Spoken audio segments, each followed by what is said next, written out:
He's kind of Garfield shaped. I think you can probably see him. Yeah, let me see. Yeah. Yeah. That's the best. Yeah, he is the best. I love cats when they get I know it's not healthy for them or whatever, but like I like it when they're chunky. You know what I mean? Yeah, Like, yeah, he's on the safe side. We go to the vet every few times a year, and they say he's okay. yeah. He's always on diets and stuff, but he's just a big boy. Yeah, I love it because it's also kind of funny when you think about it. Like you think of tigers and lions, he's big, and then you got this Yeah, house cat, just chunky, and he's just I kind of laying know. out, It's just so having a cute. day. Yeah. Yeah, it's the best. The following is a really fun conversation that I got to have with Sandy Spink of Studio Supersoft. Sandy's a game designer and director working on an upcoming life sim and creature collector called Moonstone Island.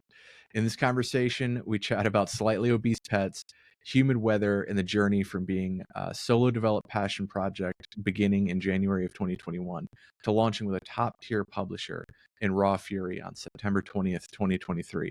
This is a really fun one. I hope you enjoy listening and watching as much as I enjoyed being a part of it and recording it.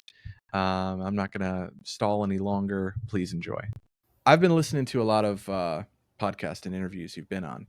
Um, doing my homework. That's why I'm wearing my Totoro. I'm wearing my Totoro Studio Ghibli. Nice. Yes. Uh, I have a quote I put down here because I was walking around my neighborhood doing my exercise, and I was listening to a podcast you were on. Not to be weird, but like No, it's that's what I was good. doing Thorough. yesterday. And Very Nardwar. you had a really cool yeah. I love Nardwar. At the end we'll do the doodle it do. You had a really cool quote, and I don't even know if you meant to be kind of cool, like as cool as it sounded. But you were talking about uh you don't look up at the mountain, you just keep walking. Hmm. Um it's sick, right? Like that's an awesome quote. It's very much how it Um feels.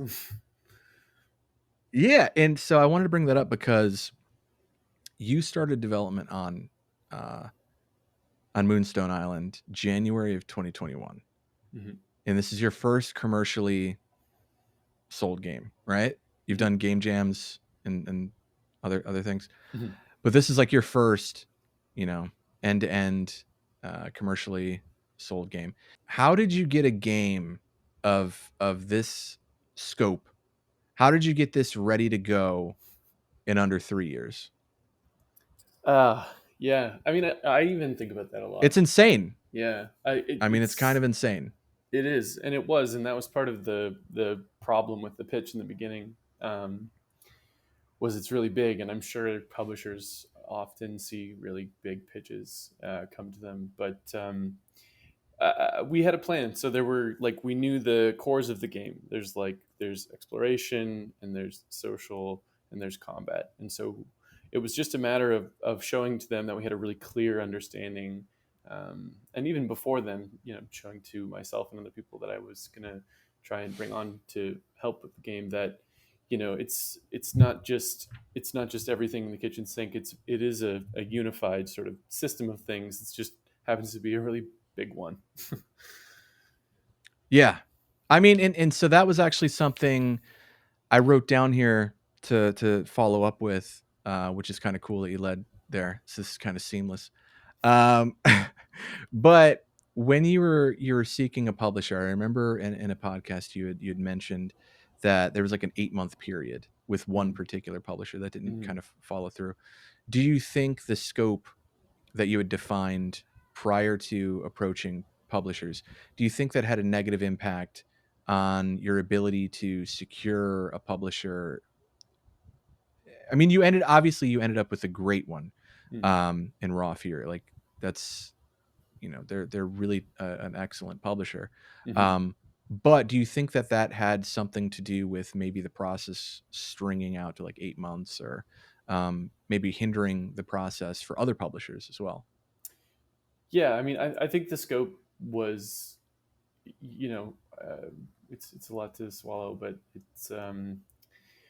yeah, I think it's easier probably to pitch small games, but at the same time, it's like people expect a lot from games, and especially from bigger publishers. Like people aren't just putting out, a just like 2D platformers or something anymore. Nothing against 2D platformers, but it's like people expect more and more and more from indie games. So I think publishers too, you can tell that they're looking for more and more and more when it comes to it, whether it's with graphical fidelity or content or innovation.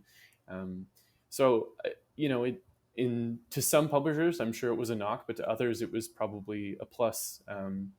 It just took someone like willing to trust that we could actually do it and to see it for what it was. And with that one who was we talked with for about 8 months, that was not due to the scope of the game. That was more to do with the engine that we're using being unconventional, which is fair. It's tough to port games when they're not on Unity or Unreal. Yeah, and I mean that's kind of kudos to Raw Fury because it's not just the scope. I guess that was the scary thing.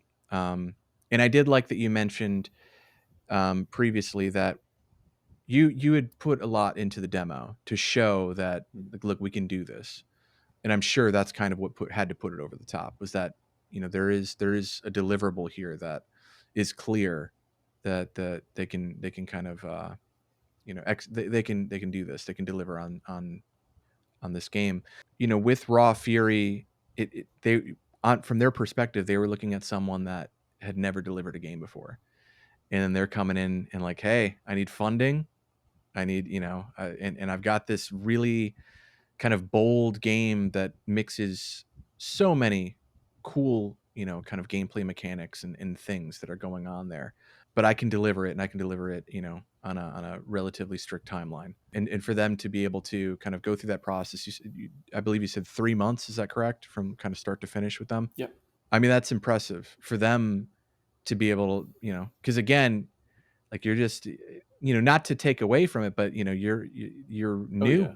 like you're a Yeah. new guy Yeah. coming in hot, like coming Yeah. in hot with the I've got all the, but again, I think you approached it the right way in stressing the demo Yeah. and really focusing on that. And I think a lot of developers, especially the newer ones, it's common sense, but it's something that really should go said, instead of unsaid. It should be said that if you're approaching a publisher, like you need to do your best to prove that you can deliver, like you can do it. So the Yeah. demo really goes a long way, and the same thing for crowdfunding in a way. But yeah, Yeah. I think there's a lot of kudos to Raw Fury for kind of doing that. For But sure. Yeah, they they went out on a limb with us for sure, and I've asked them in person, like, why, like, but they're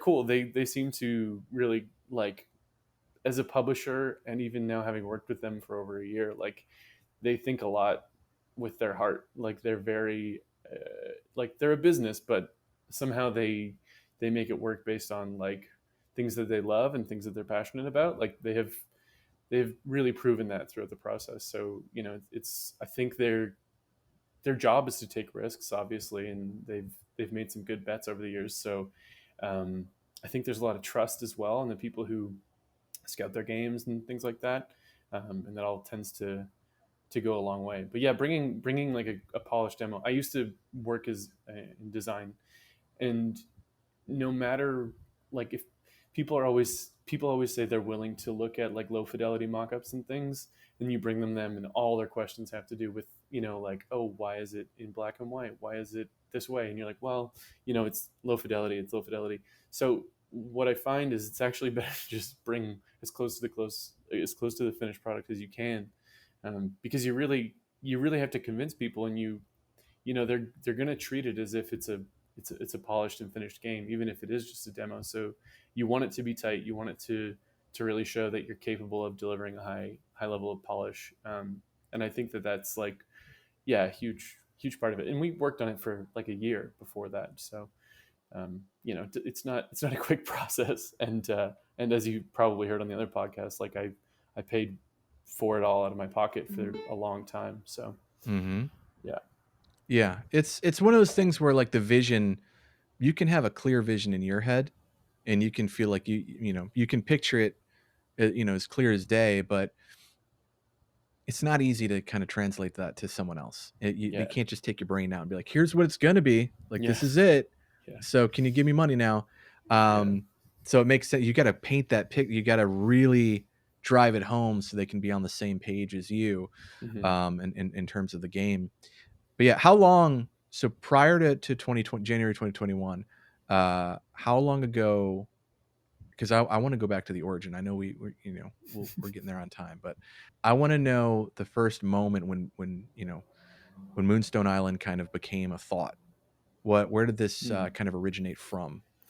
I don't think it'll be surprising that I was like when I was playing Stardew Valley and I was thinking like this is really cool, and I hadn't played a farming sim since Harvest Moon, and because I had kind of fallen off, and been playing just other types of games. And I think Stardew kind of brought the genre back in a big way, Yeah, obviously. yeah. But I was playing it, and all I was thinking was like, oh, but I'd do this a little bit differently, and like, what if I did this? And then like sort of playing other games, like I hadn't played when I played Minecraft, sort of seeing that crafting system and seeing how like a crafting ingredient can be an adventure for a whole day. You're like, okay, I need this one thing. I know where it is.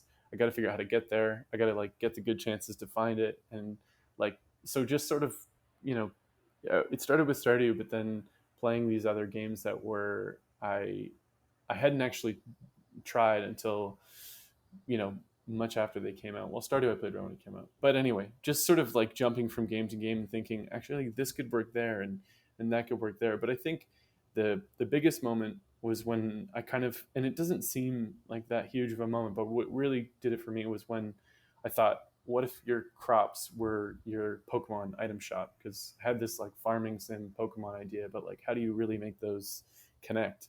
And when I thought, okay, instead of going to the shops everywhere like you do in Pokemon, how are you going to get these items? We've got these crops. Like, let's just do it that way. So, to me, that was when I was like, oh, okay, this can work. That can work. So have you been in contact at all with the creator of Stardew Valley? Do they know you exist? Yeah, actually, I messaged him on Twitter and he messaged back, and I was so excited. And I messaged back right away, and I hadn't heard from him since. But it's been like a year. Oh But man. Yeah, no, um, like that you need to become like buds or something. Like after the game comes out, you need to go get a burger or something together. I don't I'd know. be happy to. Eric Brown, if you're listening, let's go get a beer. Yeah. I mean that's like I think stemming back to like that's the origin of Mm, Moonstone Island, you know, yeah, for being sure. Stardew. So like it only makes sense. I mean, that's for them, that's got to be like the ultimate compliment that their game, in a way, kind of influenced and kicked off a really really exciting other game on Steam. It's very flattering. I would be very flattered Yeah, if I were them. yeah, that's what I Yeah. told him too. I was just like, this game probably wouldn't exist without you, which is maybe why he replied. But I also understand why he didn't reply. He's a very busy man. Yeah. Why is 2023 the best year in video game history? Because Moonstone Island is coming out. Yeah, right? There it is. Yeah. The best. Honestly, I haven't played that many games this year. I've been really busy. I mean, I get it. Yeah. Yeah. Like you've been head down. Have you played any games that have released this year? Have you had a chance to check anything out? Yeah, I'm playing Sea of Stars right now, and I'm enjoying that. Yes, I was gonna bring that up. I'm playing that right now on the Steam Deck, Yeah. and that game is that's a special one. There is something about I love it. I need to get this out. I enjoy it. I really love it. It's awesome, but it feels like a steak that doesn't have fat on it. You know Mm. what I mean? Like when you have the fat, it adds the flavor. Hmm. And with Stardew, or not Stardew, rather Sea of Stars, every area that you go to feels perfect. Every tile, every area feels like it fits. It's like a puzzle that's already been completed every area that you go to. And what I mean by that is it doesn't feel like an area that was previously lived in before you've explored it and you're just a part of that. Hmm. It feels like something that was crafted for you to navigate precisely. And the moment that you've done everything that you need to do in that area ceases to have value or any uh it's hard to put into words how it feels, but it's like when Yeah. you go through each area, they're very polished, very beautiful. Hmm. The music is awesome. but you go through these gameplay loops and mechanics, and you do your puzzles, and then everything fits. Everything's perfect. There is no fat. It is trimmed down. It's like a samurai blade in a way. Hmm. It's perfectly put together, but something about the lack of imperfections or the lack of nothing, like even if there were just areas in there that kind of didn't mean anything, but they were just there to give you that feeling that it's a world that's moving, and Hmm. things are living there without you. Yeah. That would kind of add that fat that I want to the steak, and I don't feel that, but I am in love with it, and it's something that I'm Yeah. actively playing. But yeah, what are your thoughts on Sea of I Stars? I agree. And I mean, making any kind of game is a feat in itself, so this all goes with that. But I agree.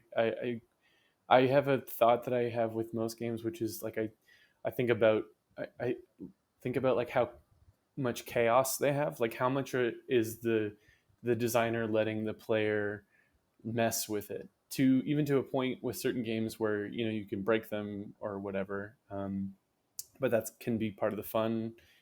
Think of like Minecraft or even Tears of the Kingdom or Breath of the Wild. Like they actually give you quite a few tools to mess around with the world. Whereas Mm-hmm. I think the chaos space that is in Sea of Stars is almost zero. It's you know what to do and when to do it, and that can be very satisfying. And it is a gorgeous game, obviously.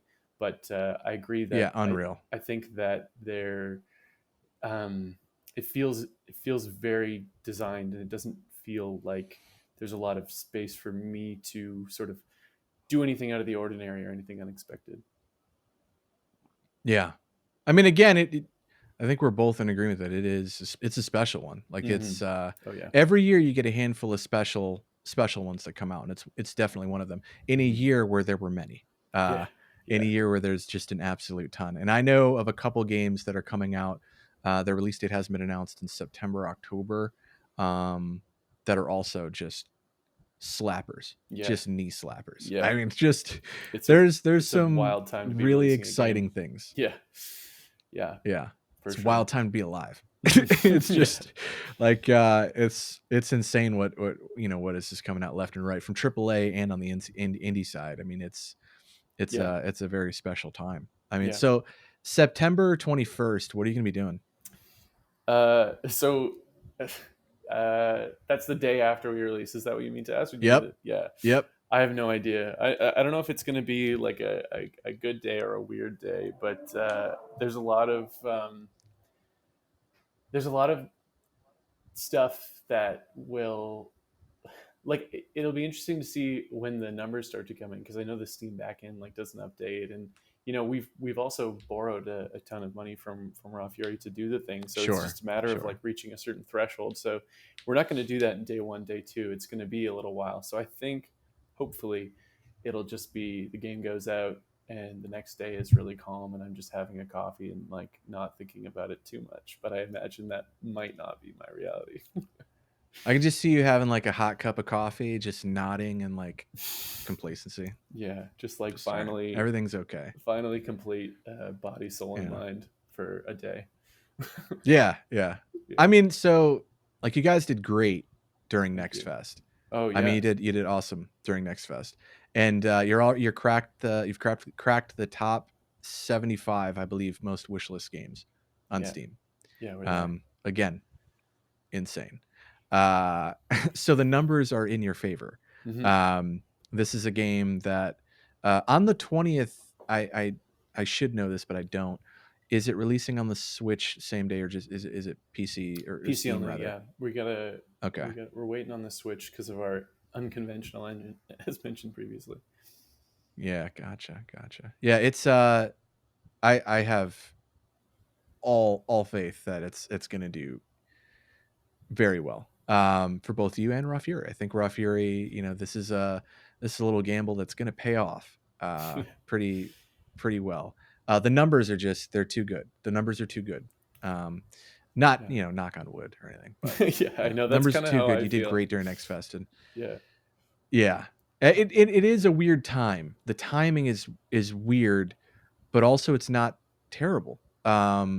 You would think like after Baldur's Gate 3 and after Starfield, and then before you've got some other AAA, and it's not because it's competing against them directly in terms of our games similar to those. It's not Of about that. course. It's about the attention Yeah, of consumers. for sure. They're going to be like there's whiplash right now. Hmm. Um, but I think what you're making fills a void where Stardew Valley, and this, I've worked on a few games where it's like this, where there's a particular game um, that just it attracted an audience, and it found a home, very hardcore audience that loves it. And then there's a period where that game goes on, and then maybe they have DLCs and so on, and so they're still servicing that audience, and they're still really excited and having a ton of fun. But then there's a period where, all right, DLC stops, and now they're working on a sequel, or they're working on something totally different, but you still have this audience that loves this. Hmm. Well, where are they going to go? And so I think with Stardew Valley, you're kind of in that area where it's like, all right, come here. Yeah. So that in terms of timing, I think the timing is actually not terrible. Um, and this particular game, you've had so many unique elements to it to make it stand on its own, is not a clone, as something that is just building off of already existing exciting foundational pieces in terms of gameplay mechanics, and mashing together the cool aspects of things that a lot of people love, like Pokemon and Stardew Hmm. Valley, um, and so on. And I would love to see more creators follow that, where you're like, you're playing Stardew Valley and you're like, oh man, this is awesome. If this was in addition, or if this was tweaked, or if this was here, that would be, exciting too. Um, I think that's a good birthplace of exciting products and games. Hmm. Going kind of that route, Yeah. instead of just sitting down with a notepad and notebook and saying, all right, I'm going to reinvent the wheel. Let's think of let's do Forza but with horses. And then I mean, that would just be a That's horse actually racing game, kind of a but good game you know what I idea. mean. It's Yeah, now I'm like, wait a minute, this is cool. Yeah. Like Forza Horizon, you're on an island, you're just horses running on Yeah. a I wonder what the music playlist would be for that, because like in Horizon you get like bangers, Yeah. really It's good just music, all good old Western songs. and then a couple Drake songs in between just to like Yeah. freshen up a little Just for bit. the younger What's going audience. on? Yeah. But yeah, so I really do think I think Moonstone Island's going to be great. It's one I wish I would have gotten to the demo during Next Fest, but I was working on a game and it was all hands on deck for that. It was Norland from Long John, and that one ended up being the number 8 most played game during Next Fest, and Nice. it did really well. That's awesome. But we were working nonstop. I was broadcasting all the time. I bought a medieval outfit because it's a medieval Mm. theme kind of game, so I looked like Game of Thrones style if it was like a Game of Thrones costume that cost $60. That's funny. So I was wearing that and broadcasting the game a lot. And it was just all hands on deck during the whole thing. But I did notice Moonstone. That was my first time seeing it. I was like, whoa, there's a lot of cool things going on here that I'm about. Yeah. Um, Next Fest is a but fun yeah, time I'm for I'm sure. really excited for you. Thank you. I'm really excited for it, because putting myself in your shoes, in a position where there's something that you thought of while playing a game, Stardew Valley, and then just deciding, all right, I want to do this. What's within my limitations, or what is my capabilities? What can I do? Mm. And then picking your game engine, little kind of a funkier one, but it allows me to play with it and Hmm. get it going. And then just deciding in January 21, all right, this is going to happen. I'm doing this now. And then finding a program, and then finding an artist, Hmm. and finding good ones, like finding ones that are not flaky, that are kind of all in, you know, that's rare in and of itself. Hmm. But finding awesome people to surround yourself with, Hmm. and then it just be head down, walking towards the mountain, up the mountain for 2-3 years, finding your way to being published by one of the more legitimate publishers in the entire industry, like very very legitimate one in Raw Fury. Hmm. And now you're there. Now you're at the finish line, but also the beginning line of the next phase. Definitely. um Like that's something where I would just feel right now very excited, a lot of anxiety, but also that again, that excitement would override the anxiety of just knowing on the 20th, like this is happening. Mm-hmm. We're gonna have a lot of people playing this, and you get to sit back and just watch content creators and influencers play through it. You get to watch your community members play through it and post their content. Yeah. And maybe you become another, maybe you become the foundational piece of someone that wants to create their own, game where they're playing Moonstone Island. Like, well, wait, if I added this, if I added, I if hope this so. was Yeah. Forza Horizon meets this. I don't know why I keep going to Forza Horizon, but for like, oh, if I do this, but you get to be that now. You Mm-hmm. started from that, and now you get to be that foundational piece, potentially for someone else, Yeah. or at the very least provide a very nice, comfy, enjoyable experience for many people, which it will, Yeah. starting September 20th. So that's all very exciting and Super exciting. and commendable. Thank you. Yeah. I know we're kind of we're getting pushed up on it here, so I thank you for taking the time to join. This is a brand new thing, a brand new podcast that I'm putting together, but your willingness to be like, yeah, it's 8 days from launch, no biggie. I'll jump on and have a chat with you. Yeah. That's all That good. is that's a big deal, and that says a lot about the type of person you are. And I think that's something that is kind of indicative of why you're in the position that you're in now, Hmm. leading up to this launch. I think it's a very rare breed, in a way, at least, being in your position. So it's kind of Yeah. weird being this flattering to someone who I've kind of just met, No, but it's okay. it's all Yeah. true. No, and I mean, I think people giving me the time of day for things that like whether it's the game or anything else has gone a long way. So I'm more than happy to. It's been really nice. Yeah, no problem.